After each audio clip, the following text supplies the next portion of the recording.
Président, on parle souvent de la Lorraine sportive, mais avec cette exposition, on le voit aussi, c'est la Moselle qui, à travers l'histoire, a été très sportive et qui continue encore à l'être.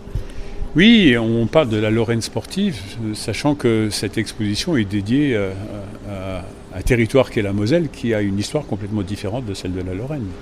Puisque cette histoire commence ici en 1870, où la Moselle était Lorraine. Et en 1870, la Moselle était allemande.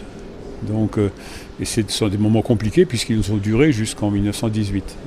Et durant cette période-là, le sport s'est développé. Le sport est devenu populaire. Et cela dans toutes les pratiques qui se sont développées est devenu populaire parce qu'il est devenu un enjeu, un objet. Ensuite, de la germanisation, un objet ensuite pour essayer de fidéliser, pour essayer de marquer le fait qu'on appartient à une nation qui n'était pas la nôtre d'origine, mais c'est aussi la démonstration que le sport sert de vecteur qui n'est pas qu'un vecteur d'engagement, mais un vecteur d'annexion.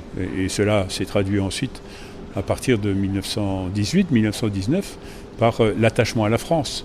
Donc là, on est revenu à ces valeurs fondamentales d'un sport qui permet d'avoir la pratique d'un sport qui est en faveur de la nation, qui est la sienne, aux couleurs de la France, jusqu'en 1939-1940, où malheureusement, cette fois-ci, on a été dans le sport au service d'une nation totalitaire, qui a été l'armée nazie.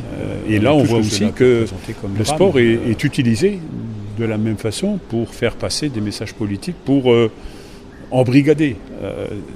Et à partir de 1945, on constate qu'on a des relents de ce sport pour tous, parce qu'ensuite on a des activités sportives où on sort les drapeaux français, on a un vrai patriotisme qui s'installe après. Donc ça veut dire que le sport permet de se rassembler, de rassembler autour des idées fondamentales de notre société qui sont absolument essentielles.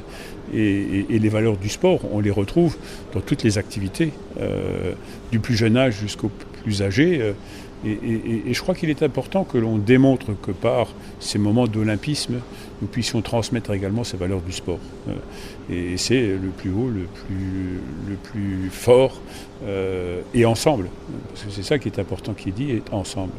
Et donc cela transcende nos générations, cela traverse les courants de pensée, à partir du moment où ils sont respectueux des valeurs républicaines. Et c'est le sport. Et c'est grâce au sport. Et je crois que nous avons besoin aujourd'hui d'avoir la fraternité, la concorde du sport qui s'installe. Et cette démonstration est faite ici, c'est que quand le sport est mal utilisé, ça devient une pratique, je vais dire, du démon. Alors quand c'est remarquablement bien organisé, préparé, que chacun puisse y participer, comme aux Jeux Olympiques qui nous attendent d'ici quelques mois, c'est le service à tous, le service aux autres, c'est le respect et c'est surtout le bien vivre ensemble qui est absolument essentiel. L'anecdote, c'est le maillot du FC Metz, président. Oui, alors rappelons-nous, le FC Metz jouait avec les couleurs noir et blanc, qui sont d'ailleurs les couleurs du blason de Metz, si vous savez. Et puis arrive le moment des troubles politiques où l'Allemagne montre sa volonté d'envahisseur. Et à ce moment-là, le FC Metz ne veut plus jouer avec la tenue blanche et noire. Et donc décide de se tourner vers le maillot grenat, voilà, qui n'est pas le bleu, pas le vert, pas le rouge, pas le jaune, qui est donc une couleur tout à fait particulière. Et puis à la sortie de la guerre, 1945, le FC Metz souhaite continuer à porter ce maillot et la FIFA et la Fédération française de football autorisent le FC Metz à porter la Croix de Lorraine. Et en plus, elle décide d'accorder un avantage au FC Metz, c'est que pendant 3 saisons, le FC Metz ne descendra pas en Ligue 2.